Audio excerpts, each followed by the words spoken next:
other researchers in collaboration on your research can help you get your foot in the door, understand the research process better, and be more productive in your own publication record. One of my coaching clients recently asked me about navigating the collaboration process with other researchers, and I thought that would be a great thing to share with you. I also am in a path to starting a research lab where I'm going to need to develop some clear communication around how we're going to collaborate. Today, we're going to talk about the benefits of collaboration, choosing collaboration partners, navigating all the project logistics, and setting up clear communication protocols, and then making a record of all of that information. Hi, I'm Kimberly, a faculty member and faculty success coach. And on this channel, we explore processes and strategies to help you achieve success, no matter where you're starting in academia. Make sure you stick around to the end because I'm going to share my research collaboration plan template with you. When I talk about research collaboration agreements and so forth, I'm not talking about the ones that your institution signs with a funding agency or an industry partner. That's not what I'm talking about. I'm talking about research collaboration agreements between you and the team of people you're actually going to be working day in and day out with to get the research done. As I mentioned earlier, research collaborations can really benefit you in multiple ways. One is by helping you understand the process, which is what some of my colleagues and I did with our first peer-reviewed published articles. We collaborated with people who had research projects ongoing, and we joined that project to learn more about how to do the research and then how to submit it for publication, do revisions and resubmission, and then finally get approval and publication. One of the reasons you get more research done and published is because you have partners in the project. You don't have to do all of the work on your own. You can share out responsibilities so everyone does little bits and then it produces a greater product. You can also tackle much larger projects when you have a research team because there's more than you doing the work. So some people can be working on data collection for one part of a project while other people are writing and revising the article about a different phase of the project. Research collaborations are not always viewed the same. So in some departments or institutions, collaborating with others is weighted higher in your tenure and promotion evaluation materials. In other departments, mentoring students and collaborating with students in research is what is most highly valued. And in some departments, it's really more highly valued if you're publishing work independently. So you'll want to check with mentors in your institution and in your specific department to find out what is most highly valued for you. Of course, if you're going to have a collaboration, you have to have collaboration partners. And picking the right partners is key to successful collaboration. So it's important that you pick people that you know you have compatibility with, you can work well together. It's also important that that person or the people that you're bringing onto the research team have a skill set or knowledge base. So maybe they're from a different discipline, or maybe they're the stats person, or they have some other unique attribute that when you bring them on the team, it enhances the whole team. You don't need a whole team of someone just like you. You need a team that includes different people, different skill sets, different interests, and different motivations so that when everyone works together, the project can be much better than if you were working independently. Multidisciplinary teams can work really well for just this reason. For example, during the very early days of the pandemic, which I really don't like to go back there and think about, but during the early days of the pandemic, I was in a Facebook group and someone said, oh, my research project for this semester has completely fallen through because of all the stay-at-home orders. So I wanted to do this other project. Does anyone want to join me? I joined, and that person had several other people join in this project. It turns out that no one else on the team was involved with any disability-related issues or studies. What I brought to the team was, let's ask a question for students with disabilities to see if there's had any differential impact on them compared to the other students who take part in the study. That's the benefit of collaboration, not that, oh, Kimberly brought something special, but that every person you have on your team, they have a unique perspective and they have something to offer. So you want to get a group of people that's not all from the same discipline, all from the same department. You want people who have different skill sets and knowledge base to flesh out your team to make it the best it can be. Now, finding those collaborators, in some cases, you might already have someone that's your go-to collaborator. I have one. We've co-authored lots together and done presentations together. So she's usually the first person that I think of when I think about collaborating. Other ways to choose collaborators include seeing who's publishing in the topic that you're interested in, and then just send them a message and see if they're interested. When you go to conferences and you attend a talk, introduce yourself to the person who gave the talk and make sure that they know you do similar work and let them know if you're interested in possible future collaborations. Just having those introductions and expanding your network to include more people helps you make the connections you're going to need when it's time to build your research team. In addition to social media, like I mentioned, getting connected through a Facebook group, you can also check on LinkedIn or listservs for your specific discipline or the major topic area that you're interested in. You can also connect with people through other people in your network. So, for example, when you're building your network at your institution, try to talk with people outside of your department, and then they might not be the perfect collaborator for you, but they might know someone who would be a great collaborator. So that's an excellent way to leverage your network and to get collaborators that you trust by extension because you trust the person that gave you the referral. But then, of course, you're still going to want to get to know them and see what they would bring to the research team and if they're interested and have time to participate. Okay, you've assembled all of the researchers that you want on this team, or maybe you've designed what the team should be and you're interviewing and pulling people together depending on if you have some paid positions or if you'll just be starting the funding search. That all varies. But once you have kind of a team in mind or you get your team together, you're going to need to navigate all of the project logistics, and you need to do that with the team. And I recommend that you get that information in writing so that you have shared agreement. So there are fewer surprises and unexpected events because everyone can go back to that central document where you have outlined the important agreement. You can do this as a shared Google Doc, for example, or just email out a Word document shared in your file system. You could also just, every time the team meets, send an email that outlines the agreements that were made during that meeting, just so everyone's on the same page and knows what to expect. The first thing you're going to want to do with your research team is to work out the project objectives, goals, the scope, and outcomes. Everyone needs to know what project they're buying into. When you're outlining these areas and really agreeing on what the project is going to look like and what the scope is, that's when some people can say, hey, this isn't exactly what I am looking for or what I need in my career right now, so I'm going to bow out. You might then replace that person, or you might have enough personnel on the team to keep moving with the project.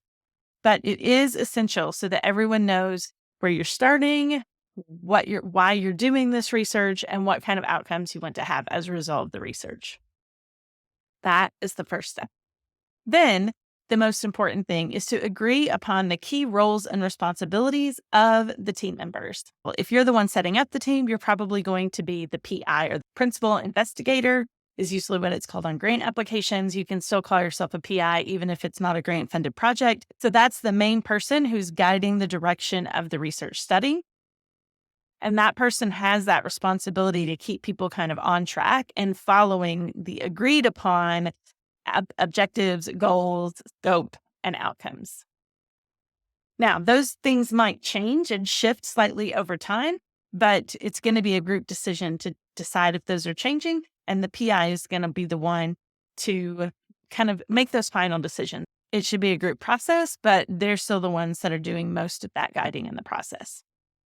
If you're not the PI, then at this stage of roles and responsibilities, you're going to want to get really clear on what someone is inviting you to do on this team, what they see your part is, how much time they think it's going to take, and so forth, so that you can be sure that what you're committing to fits within the time that you have available, is appropriate for your professional development goals, and matches or fits with your research agenda or your academic mission statement before you say yes. You don't want to just join a team to get research experience. You want to join a team. At first, you might just need to join a team to get research experience. But once you get involved in publishing and so forth, you're going to want to have a trajectory that you are on a path with your research, not just jumping from project to project that have no real connections. So that's going to be an important thing for you to consider if you've been invited to join a research team. Another important thing to discuss is the timeline. And that relates to one thing I just said a minute ago about being sure that you have the time available to commit to the project. But you should know the big overall idea of the project, like how many years are we talking for this project? What are the stages, the big stages of the project? When will you specifically be involved in the project? Maybe if you're the statistician, for example, you might be involved initially in the setting up of the instruments and so forth for data collection. And then you would maybe be involved again during the data analysis stage, but you might not have a lot to do in the middle if you're not involved with data collection, for example. So just figuring out what everyone's roles and responsibilities are in relation to the timeline. So maybe there'll be one whole semester where you're not needed and you can spend that time working on a different project. And then you know that you need to hold space for the project during the timeframes that are on the overall schedule that say you were highly needed during that time. Even during less busy times, key personnel should be involved in ongoing regular checkups because sometimes the timeframes are going to get shifted just because of, anything can happen. So occasionally a project may move quicker than expected. That's probably not very likely. More often, a project is going to be pushed back and take a little longer than expected. So you're going to want to be involved if you're a key personnel, be involved in those kind of check-ins that are probably not happening super frequently, but you're going to need to know so that you know when you need to shift part of your schedule or let them know that you can't shift your schedule and that's your only availability. Another key part of the agreement is an authorship of publications. This is where things can get a little tricky and sometimes contentious. I recommend, as with the rest of it, that you have some open communication. And before your work begins, you set out some general expectations of how authorship will be determined and who has authorization to submit papers or presentations on behalf of the team. So in general, the PI is going to be listed as an author or presenter every publication and presentation. They may not be the first author, but generally they're listed on everything that comes out of their research team. But it's just important to establish guidelines so that everyone who significantly contributes is recognized for their contribution. I've put a couple resources down below in the description that talk about how authorship can be determined, and hopefully you'll find those resources helpful. The workload and contribution of various team members can shift and change over time, even when you're working on one article. So the order of authorship may need to change at that point. Anytime there's possibility that order is going to change, everyone who's an author on that specific manuscript should be involved in that decision-making process. And you should have a process for what to do if someone completely stops communicating and they're not involved or responding to communication and they're not involved in the project anymore. That should be clearly laid out so everyone knows from the beginning. Also, if you have students on your research team and they take on part of the research project as their own, then students should be given first author credit if they are doing the bulk of the work. And of course, you'll be listed as a second author or corresponding author on that project, depending on how many authors and who all is involved. Anyone making significant contributions to a project should be listed as an author for each presentation or article that goes out related to their specific contributions. If you couldn't do the project without them, or you wouldn't have gotten those results without them, or you wouldn't have had the data without them, they should be included. Obviously, to make all these agreements and work out those logistics that we've already talked about, you're going to need clear and ongoing communication with team members. Communication doesn't end after you've set up all of those agreements. In order to enact the plan, you actually are going to need continuous communication. That doesn't mean that you have to check in with someone every single day, but it does mean that there needs to be periodic check-ins with people to make sure that the work is getting done and help solve any problems that might be coming up. Your research collaboration team should agree on how they're going to communicate, and that might be about various parts of communication. So, for example, if there's an article in process, where do you want communication about that article to happen? Do you want that to happen in email, over text, in Slack, or in the Google Doc or Microsoft Word comment feature? I generally prefer not to use email for communication about my research projects. I just like to keep as many things out of email as possible. So for one group that I'm working with right now, we have a text chat. We don't send daily communication there, but just Usually about weekly check-ins. Everyone will know what they're working on or what they have accomplished or what they need as the next step for the project. That's usually me. Here's the next thing I need, folks. We have Google Doc where we're sharing the writing project. And so people can make comments directly in that document to share ideas and suggestions for revisions. Your team might decide to use Slack or WhatsApp or a combination of platforms for that daily interaction and communication. You also need to establish guidelines on what communication goes where if you use more than one type of communication. So, for example, maybe you want weekly updates in Slack or project plans in Slack, and then you want comments on work in the actual Word document, or you might have some other system. That's fine. However your team likes to work, you just need to make it clear what types of communication go where.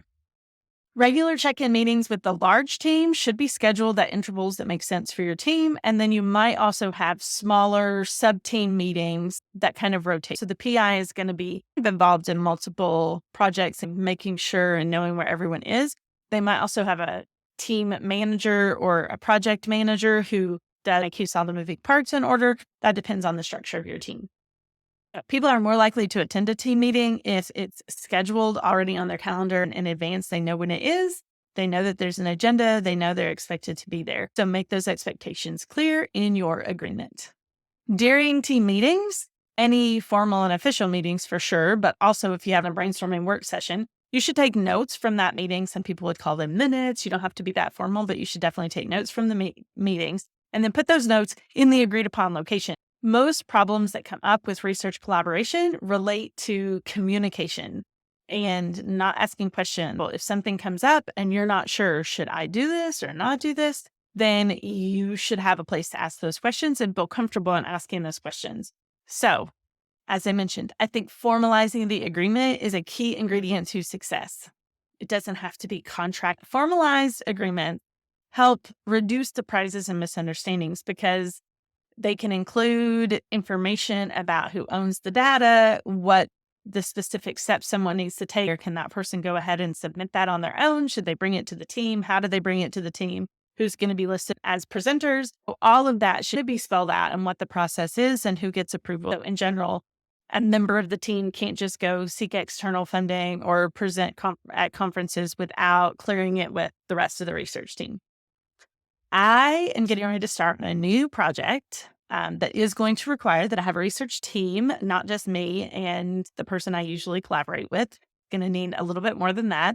So I created an agreement kind of template that I'm going to use for my team. If you've worked with me on a project in the past, you're going to be like, well, we didn't do this before. That's right. It's brand new. So I created it. And since I did, I thought I would share it with all of you. And you are welcome to take it and make adjustments as you need.